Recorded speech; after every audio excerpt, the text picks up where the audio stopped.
Today's topic is valency. Valency start करने से पहले एटॉमिक नंबर, अगर एटॉमिक नंबर बोलें तो एटॉमिक नंबर आप पढ़ते हुए आए हैं सारे एलिमेंट के 1, 2, 3, 4, 5 and so on. Hydrogen, helium, lithium, beryllium, boron. आपने पढ़ा है शेल्स, ठीक, ओके। शेल्स में आपने क्या पढ़ा है, कौन कौन से शेल्स होते हैं? आपने पढ़ा है के शेल, एल, एम, एन। इन शेल्स में इलेक्ट्रॉन का अरेंजमेंट किसके अकॉर्डिंग रहता है, कैसे रहता है, किस मैनर में रहता है, ये भी हमने पढ़ा हुआ। ये सब हम रिकॉल कर रहे हैं। तो अरेंजमेंट होता है 2, 8, 18, 32 होता है। मतलब कि के पास 2 इलेक्ट्रॉन, एल में 8, एम में 18 और एन जो आपका ये एन है, एन में कितने होते हैं? 32। ठीक है, ये सारा हमने पढ़े हैं और हमको पता है कि जो हमारे शेल्स हैं इनमें इतने इतने इलेक्ट्रॉन होते हैं। ओके, आपने सब शेल्स भी पढ़ा है। शेल्स के अंदर होते हैं सब शेल्स, ये सब रिकॉल कर रहे हैं अपने, ये सब चीजें पढ़ी। तो सब शेल्स क्या क्या पढ़े? एस, पी, डी, एफ, ठीक, एसपीडीएफ पढ़े। आपको पता है एस में कितने इलेक्ट्रॉन होते हैं? 2, पी की कैपेसिटी 6, डी की होती है 10 और एफ की होती है 14। ठीक है, तो ये सारी चीजें हमको जो क्या है पता है, हमने ये सारी चीजें पढ़ रखी हैं। ठीक है, बढ़िया बात है। ओके, तो अब देखिए, अब एक चीज में और अब हम डिस्कस करते हैं कि जो एटम होते हैं, या मैं एटम बोलूं या मैं बोलूं एलिमेंट, ठीक है, सब एक ही चीज पे चलते हैं, एक ही काम इनका, नोबल गैस कॉन्फ़िगरेशन, इसको बोलते हैं नोबल गैस कॉन्फ़िगरेशन, ये स्टेबिलिटी को अटेन करने का। अगर ये नोबल गैस कॉन्फ़िगरेशन लिखा है मतलब कि क्या है? ये स्टेबल होना चाहते हैं, स्टेबिलिटी गेन करना चाहते हैं। कोई भी एटम हो, कोई भी एलिमेंट हो, वो जो है वो एटम क्या करते हैं? रिएक्शन जो होते हैं, रिएक्शन एक्चुअली में क्यों होता है? रिएक्शन इसलिए हो रहा है क्योंकि उनको स्टेबिलिटी गेन करना है। ठीक है, तो स्टेबिलिटी गेन करने के लिए वो रिएक्शन करते हैं। ठीक है, अब ये जो स्टेबिलिटी गेन वाली कंडीशन है ये दो तरीके से हो सकती है। या तो वो क्या करेंगे? लूज करेंगे या गेन करेंगे। करेक्ट है?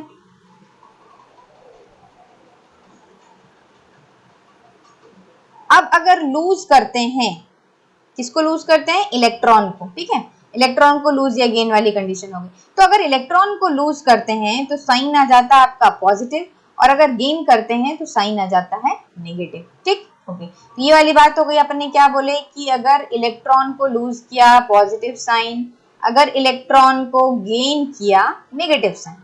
ठीक है, ओके, ये तो क्लियर है। अब अपन को ये देखना है कि ये पॉजिटिव और नेगेटिव वाली जो कंडीशन है कब लूज करता है या कब गेन करता है। तो अब आप एक चीज और देखो, एग्जाम्पल से समझते हैं। सोडियम एक एटम है, ठीक है, इसका हम कॉन्फ़िगरेशन, अब इस पे आ जाइए। अब जो KLMN लिखे है ना, अब आप इसको ध्यान से समझो कि मैंने शेल्स को क्यों बोला। ठीक है, इसका एटॉमिक नंबर होता है 11। मतलब कि जिसके इलेक्ट्रॉन का अरेंजमेंट है वो कैसा होगा? 2, 8, 1 होगा, ये 2, 8, 1 होगा। तो ये सोडियम है, इसके ये इलेक्ट्रॉन का अरेंजमेंट है। अगर मैं इनके अपन अरेंजमेंट को ड्रॉ करें, आप अब मैं ड्रॉ कर रही हूँ, आप इसको समझिए। ठीक है, तो ये हो गया न्यूक्लियस, ठीक है, ये हो गया न्यूक्लियस के बाहर का शेल, ये जो ड्रॉ किया आपने, पहला शेल के हो गया। ठीक है, अब ये जो KLMN शेल है, इसमें जो आपके सोडियम के इलेक्ट्रॉन है वो किस तरीके से अरेंज है? के में कितने हैं? सबसे पहले में शेल में 2 इलेक्ट्रॉन है। ओके, उसके बाद कितने हैं? 1, 2, 3, 4, 5, 6, 7, 8। ठीक है, उसके बाहर वाले शेल में कितने हैं? 1 इलेक्ट्रॉन और लास्ट। ठीक है, तो 3 शेल आप देख पा रहे हैं। अपन के पास जो शेल हैं वो कौन कौन से हैं? ये सारे शेल्स आपको विजिबल है। ये हो गया K, उसके बाद हो गया L और लास्ट वाला हो गया M शेल।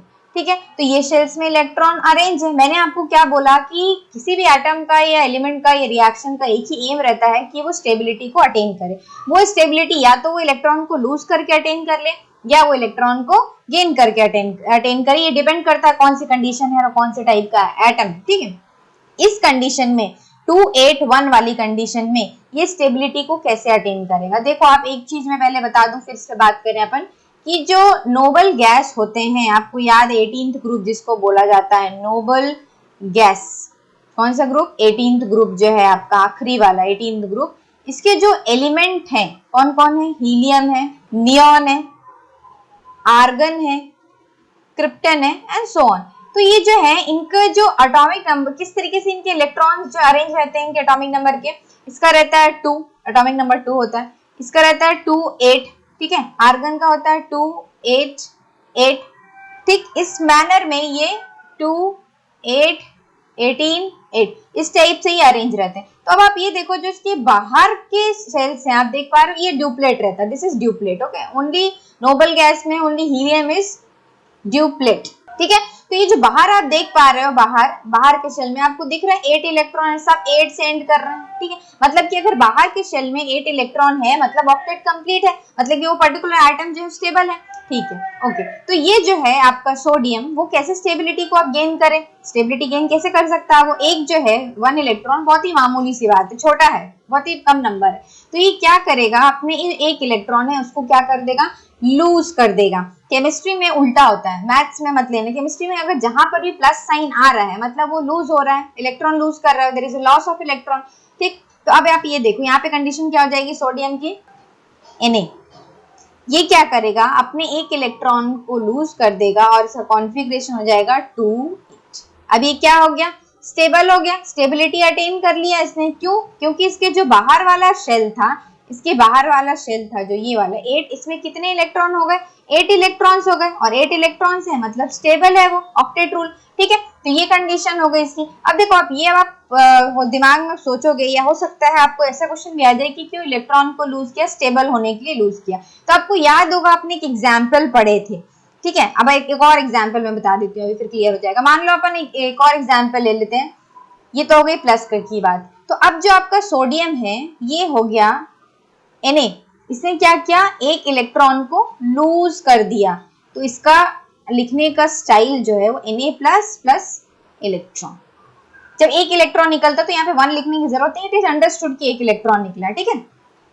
तो यहाँ पे आप देखो कि एक इलेक्ट्रॉन जो इसमें से रिमूव हो गया, ठीक है। तो जो रिमूव होता है इलेक्ट्रॉन उसको अपन राइट हैंड साइड लिखते हैं, अपन आप सबको पता है। अब देखो जैसे केस है मेरे पास Cl का, क्लोरीन, इसका एटॉमिक नंबर होता है 17 और इसके इलेक्ट्रॉन का अरेंजमेंट होता है 2 8 7। अब आप कंपेयर करो, देखो यहाँ पर कहाँ गया अपना सोडियम, ये इसके पास 1 था बाहर वाले शेल में, सेम यही डायग्राम बनेगा इस टाइप का। इसका अगर मैं ड्रॉ करूं तो उसको जो बाहर वाला शेल है उसमें इसमें कितना है 1 है, उसमें कितने हो जाएंगे, क्लोरीन के केस में 7 हो जाएंगे, ठीक है। तो ये अब स्टेबिलिटी कैसे अटेन करे, इसको स्टेबिलिटी अटेन करने के लिए ये क्या करेगा, एक इलेक्ट्रॉन को ले लेगा, it will gain the electron. ये क्या करेगा, 1 इलेक्ट्रॉन को गेन कर लेगा, इट विल गेन 1 इलेक्ट्रॉन।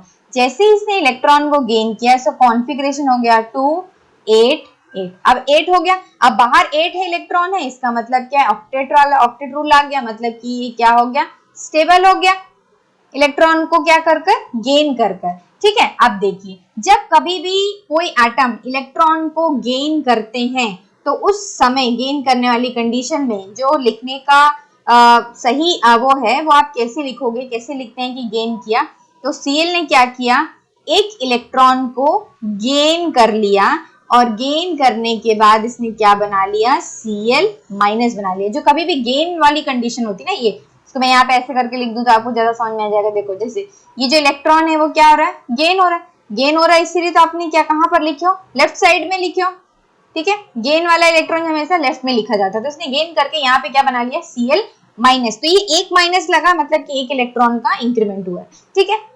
तो ये हो गई Cl वाली बात। अब ये जो NaCl है आप दोनों को कंपेयर करो, जो ये बनता है ना आपका सॉल्ट, आप पढ़ते हो salt, NaCl is a salt, right, ऐसे लिखा रहता है Na प्लस Cl के ऊपर माइनस चार्ज, ठीक है। तो अब आप देखो अपन जो बोलते हैं सॉल्ट के ऊपर प्लस और माइनस होता है, क्यों होता है, क्योंकि जो सॉल्ट है ना इसने क्या किया, अपना जो प्लस चार्ज था, एक इलेक्ट्रॉन था, किसको दे दिया, Cl को दे दिया। तो अब ये भी स्टेबल हो गया, ये भी स्टेबल, इसकी भी ऑक्टेट कंप्लीट होगा, इसकी भी ऑक्टेट कंप्लीट होगा। कि किसी भी और एटम का जब आप स्ट्रक्चर बनाते हो, ठीक है, ये एटम है, मान लो कोई भी एटम है, तो इसके जो बाहर वाले शेल होते हैं, मान लो ये लास्ट शेल मेरा ये है, ठीक है, ये तो अपना न्यूक्लियस हो गया, ठीक है, उसके बाद जितने भी हैं वो क्या हो गया, ये हो गया K, ये हो गया L, और ये K एलिमेंट डिपेंड करता है आपका एटॉमिक नंबर कितना है, उसी के अकॉर्डिंग ये फिल होता है, ठीक। तो आपके जो बाहर वाले शेल है, सपोज करो L है, ठीक है, तो इसमें अगर ये इलेक्ट्रॉन है, ये इलेक्ट्रॉन है, तो ये जो बाहर वाला शेल है इसको हम बोलते हैं वैलेंस शेल, ठीक है। वैलेंस शेल किस कहा जाता है, किसको, आउटर मोस्ट शेल को, लास्ट शेल को, आप जैसे समझ लो, आउटर मोस्ट शेल या बोल सकते हो लास्ट वाला शेल, जो सबसे आखिरी का शेल होगा वो आपका वैलेंस शेल हो गया। अब इस वैलेंस शेल में जो इलेक्ट्रॉन प्रेजेंट होंगे, जितने भी हों वो इलेक्ट्रॉन, उस इलेक्ट्रॉन को अपन क्या बोलते हैं, उसको बोलते हैं अपन वैलेंस इलेक्ट्रॉन, वैलेंस इलेक्ट्रॉन बोलते हैं, ठीक, ओके। तो ये हो गया वैलेंस इलेक्ट्रॉन। तो अब आइए वैलेंसी क्या होती है, वैलेंसी किसको बोला जाता है, वैलेंसी, वैलेंसी का स्टेटमेंट लिख लो। तो वैलेंसी का स्टेटमेंट अपन ऐसे बोल सकते हैं, वैलेंसी क्या होती है, its ability to combine with other elements, ठीक है, ये बोल लो आप, या अपन बोल सकते हैं, और वैलेंसी को अपन कैसे डिफाइन कर सकते हैं, it could be number of electron lost, gained or shared to attain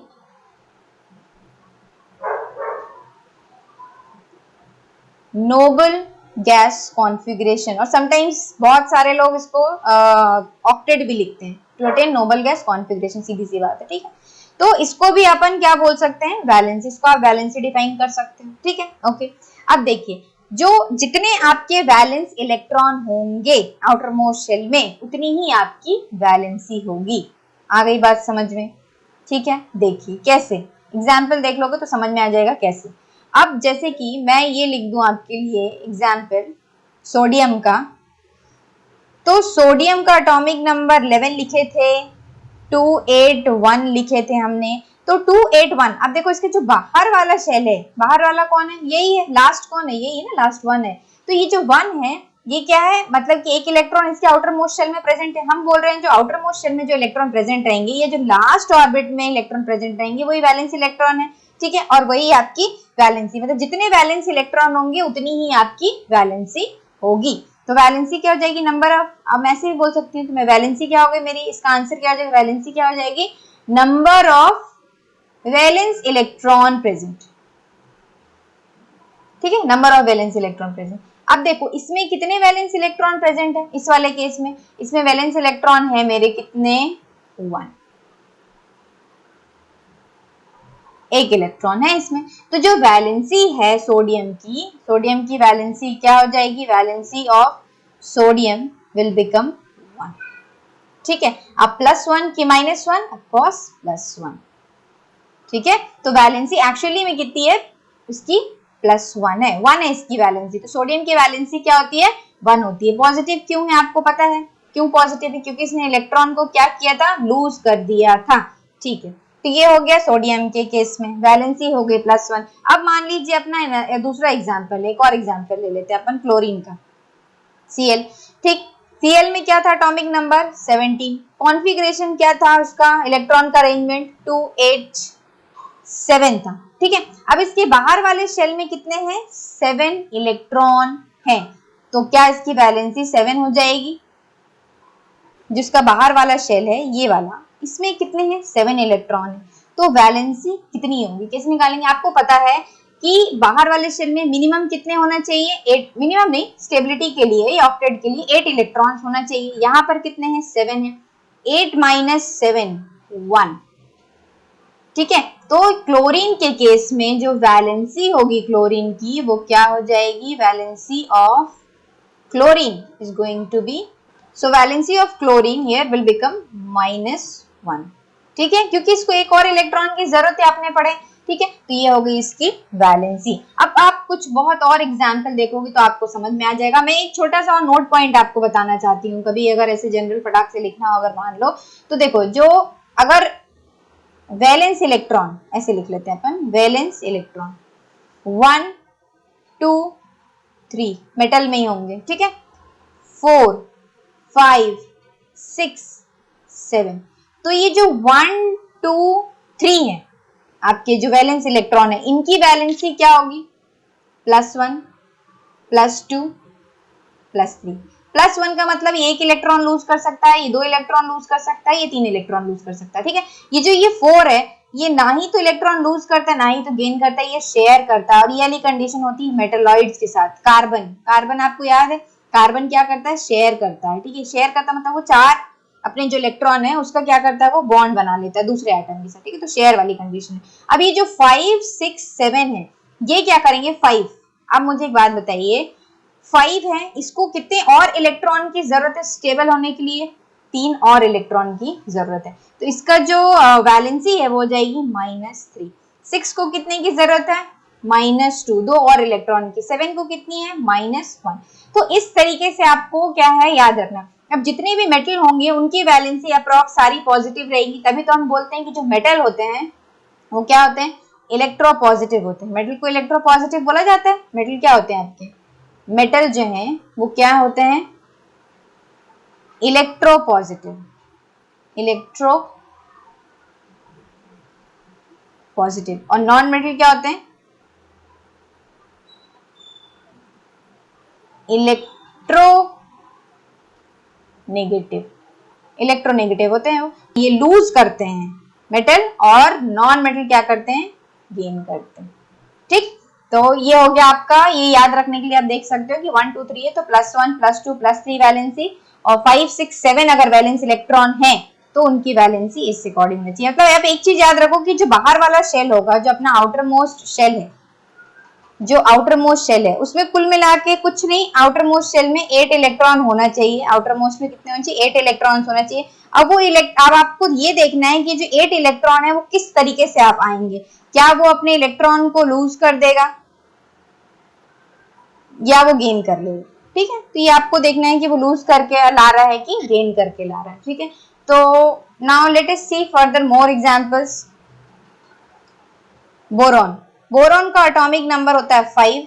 element जो इलेक्ट्रॉन है उनका अरेंजमेंट होगा 2 और 3। इसकी वैलेंसी क्या होगी? इसके लास्ट वाले ऑर्बिट में कितने इलेक्ट्रॉन है? 3 इलेक्ट्रॉन है, ठीक है। और इसको ओके, सो बोरॉन का एटॉमिक नंबर 5, इसके इलेक्ट्रॉन का जो अरेंजमेंट है वो क्या होगा? 2 3 होगा, ठीक है। ये जो है बोरॉन, इसकी वैलेंसी क्या हो जाएगी? अभी मैंने आपको बताई कि वैलेंसी जो अगर 1 2 3 वैलेंस इलेक्ट्रॉन है तो उनकी वैलेंसी क्या होगी? +1 +2 +3। इसमें 3 है, इसकी वैलेंसी क्या हो जाएगी? +3 हो जाएगी। +3 अपन लिखें, इसका मतलब क्या है कि ये अपने 3 इलेक्ट्रॉन को क्या कर सकता है? लूज कर सकता है। ये लूज करेगा तो ये क्या करेगा? स्टेबिलिटी गेन कर लेगा, क्योंकि ड्यूप्लेट और ऑक्टेट वाली जो कंडीशन है वो स्टेबल कंडीशन होती है। क्योंकि आपने देखे हीलियम जो है उसमें कितने होते हैं? 2 इलेक्ट्रॉन ही होते हैं, तभी वो नोबल गैस कॉन्फ़िगरेशन में आता है, क्योंकि उसका लास्ट वाला शेल जो है वो क्या है? पूरी तरीके से कंप्लीट है, ठीक है। तो इसको ड्यूप्लेट बोला जाता है। तो इसने क्या किया? जो अपने 3 इलेक्ट्रॉन है वो लूज कर दिया। वैलेंसी क्या हो जाएगी इसकी? +3, ठीक है। ओके, अब आप एक चीज बताइए, ये तो आपने पढ़ लिया वैलेंसी, जो आउटर मोस्ट इलेक्ट्रॉन में जितने प्रेजेंट होंगे आपको 8 से कंपेयर करना है। तो फिर ये बताइए कि वेरिएबल वैलेंसी क्या होती है? बहुत से ऐसे एटम भी होते हैं जिनकी वैलेंसी 1 नहीं रहती, किसी की +2 +3 भी रहती है, ठीक है, ऐसा भी कंडीशन है, +1 +2 भी रहती है। तो ये जो वेरिएबल वाली कंडीशन है उस केस में क्या रहेगी वैलेंसी? क्यों? कारण, what is the reason behind why we say it is having a variable valency? देखो, अब आप एक चीज रिकॉल करो, जब आप एटॉमिक नंबर लिखते हैं किसी भी चीज का, जैसे मान लीजिए मैं ऑक्सीजन का लिखूं या जो भी आपका मन है लिखने का, फ्लोरीन का, जिसका भी लिखना, तो ऑक्सीजन का अगर एटॉमिक नंबर लिखे तो एटॉमिक नंबर होता है 8। इसका आप कॉन्फ़िगरेशन देखो ऑफ वो रूल के according. I am writing the configuration on the basis of Bohr rule 1s2, 2s2, 2p4। ये जो है हमने कॉन्फ़िगरेशन को लिख दिया और वो उसके अकॉर्डिंग, ठीक है, 11th क्लास में आपने पढ़े। तो अगर ये जो कॉन्फ़िगरेशन आप लिखे हो 1:2:2p4, ये जो लिखे हो आपने, ये जो आप ऐसा लिखते हैं ना, ये आप लिखते हैं ग्राउंड स्टेट में। ये किस में लिखते हो आप? ग्राउंड स्टेट में, ग्राउंड स्टेट में लिखते हैं हम, ठीक है। अब मान लीजिए किसी एटम में ऐसा हुआ कि एक्साइटेड कंडीशन, एक्साइटेड एटम में जाते हैं, एक्साइटेड स्टेट में जाते हैं एटम, क्यों जाते हैं, ठीक है, वो एक अलग मैटर है, अपन को एक्साइटेड स्टेट की बात नहीं कर। जब ये एक्साइटेड स्टेट आप इसकी लिखोगे, मतलब अपनी वो ग्राउंड स्टेट से किस में जा रहा है? एक्साइटेड स्टेट में जा रहा है। तो जब एक्साइटेड स्टेट में जाएगा तो जो इलेक्ट्रॉन की पोजीशन है वो भी चेंज होंगी, मतलब जो आउटर मोस्ट शेल में जितने इलेक्ट्रॉन है वो उतने नहीं रह जाएंगे, चेंज हो जाएंगे। तो उस कंडीशन में जब एक्साइटेड स्टेट में जाता है कोई भी एटम, तो वो जो एटम है वो आपको क्या देता है? वेरिएबल वैलेंसी देने लगता है, ठीक है। तो वेरिएबल वैलेंसी आपको कब मिलती है? व्हेन द एटम और when the electron, sorry I should not से एटम, जब इलेक्ट्रॉन जो हैं वो क्या करते हैं? जंप करते हैं ग्राउंड स्टेट से किसमें? एक्साइटेड स्टेट में, तब उस वक्त आपको मिलती हैं वेरिएबल वैलेंसीज, वेरिएबल वैलेंसी, ठीक। अब मान लीजिए कि एग्जाम्पल आप और देख लो, मान लो ये अभी तो अपन ने सब ये वाले आइटम ली, बोरॉन लिया, ये सब लिया आपने। मान लो आपके पास कोई आयन है, ये रेडिकल है, अगर आपको रेडिकल का वो वैलेंसी लिखना है, लाइक एग्जाम्पल है कि NH4 plus, OH minus, SO4 2 minus, ये सारी कंडीशन है। तो इनमें अगर वैलेंसी लिखना हो तो क्या लिखोगे? जो इसका चार्ज है वही इसकी वैलेंसी है, इसके ऊपर प्लस चार्ज है 1 वैलेंसी, कितना माइनस है? एक ही माइनस है 1, इसका कितना हो गया? 2 -2, ठीक है। तो ये जो है कंडीशन है, आप किसको देख के लिखना है? इसके ऊपर जो दिए हुए हैं चार्ज, इसकी जो चार्ज है, इसकी जो आयंस हैं, वही इसकी क्या हो जाएंगी? वैलेंसी हो जाएगी। किसके केस में? रेडिकल के केस में, ठीक। एग्जाम्पल्स,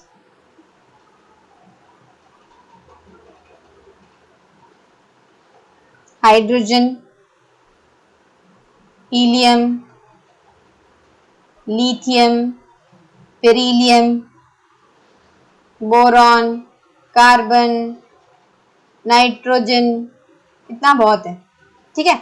इन सब का इलेक्ट्रॉनिक कॉन्फ़िगरेशन अगर आप देखो, 1, इसका हो जाएगा 2, इसका हो जाएगा 2 1। इलेक्ट्रॉनिक कॉन्फ़िगरेशन बोल रहे हैं मतलब कि इलेक्ट्रॉन का जो है वो क्या है? अरेंजमेंट की बात कर रहे हैं। 2 1, इसका हो जाएगा 2 2, इसका हो जाएगा 2 3, अभी अपन ने किए, इसका हो जाएगा 2 4 और इसका हो जाएगा 2 5। इसकी वैलेंसी अगर मुझे लिखना हो, वैलेंसी क्या होंगे इन सब की, तो वैलेंसी क्या हो जाएगी? इसकी वैलेंसी 1 ही रहेगी हाइड्रोजन की। हीलियम की वैलेंसी हो जाएगी 2, इसकी वैलेंसी हो जाएगी 1, इसकी वैलेंसी हो जाएगी 2, इसकी वैलेंसी हो जाएगी 3, इसकी वैलेंसी कितनी होगी? 4 ही रहेगी इसकी वैलेंसी, शेयर करता अभी अपन ने पढ़े। अब नाइट्रोजन की वैलेंसी क्या होगी? 5 इलेक्ट्रॉन है, 8 इलेक्ट्रॉन चाहिए ऑक्टेट को कंप्लीट करने के लिए। 8 - 5 कितना आएगा? 3। तो जो वैलेंसी है नाइट्रोजन की कितनी हो जाएगी? 3। जब आप याद रखना, आपको अभी मैंने बताई हूँ कि जब 1 2 3 इसको छोड़ दो, 1 2 3 4, इसके बाद जितने भी 5 6 7 होंगे उनकी वैलेंसी आप कैसे निकालोगे? 8 - 5, 8 - 6, मान लो यहाँ पे 6 होता है तो अपन लिख देते 8 - 6 2, ठीक है। 8 - 7 1 हो गई वैलेंसी। तो इस अकॉर्डिंग आप निकालेंगे वैलेंसी। ऐसे जितने भी हैं पीरियोडिक टेबल में आप सारों की वैलेंसी निकाल सकते हैं, ठीक है। Okay, so thank you so much for your patience.